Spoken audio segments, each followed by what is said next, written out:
পাথর বের করলে আমরা বের করার আগেই জানিয়ে দিই যে পাথর আবার হতে পারে, কাজেই এটা নিয়ে বিভ্রান্ত হওয়ার দরকার নেই। এবং ডাক্তারের উপর গোস্বা করা বা ক্ষোভ প্রকাশ করা অথবা নিজের মনে দুঃখ করা যে আমি কি এমন অপরাধ করেছিলাম যে বারবার পাথর হচ্ছে, এরকম ভাবার কোনো কারণ নেই।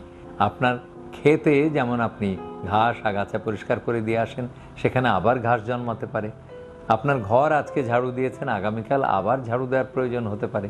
তেমনি আপনার কিডনির ভেতরে পাথর যেটা তৈরি হয় সেটাও আপনার দেহের অসমাপ্ততার কারণে, মানে দেহের দুর্বলতার কারণেই সে পাথরটা তৈরি হচ্ছে। কাজে আপনি পাথর বের করে দিলেন, দুর্বলতাটা রয়েই গেল, মানে যে কারণে পাথরটা তৈরি হয় সেটা তো রয়েই গেল।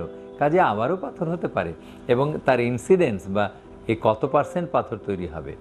আমি যদি আজকে ধরেন আজকে কথা বলছি, আমি আজকে 100 জনের পাথর বের করলাম, তাহলে আগামী 5 বছরের মধ্যে এর 35 জনের পাথর হবে, আর আগামী 10 বছরের মধ্যে এদের ভেতরের 50 জনেরই আবার পাথর হয়ে যাবে। তাই প্রতি বছরে আপনাকে পরীক্ষার মধ্যে থাকতে হবে। প্রতি বছর একবার করে প্রস্রাবের সাধারণ পরীক্ষা এবং আল্ট্রাসনোগ্রাম করে দেখতে হবে যে আপনার পাথর হয়েছে কি হয়নি।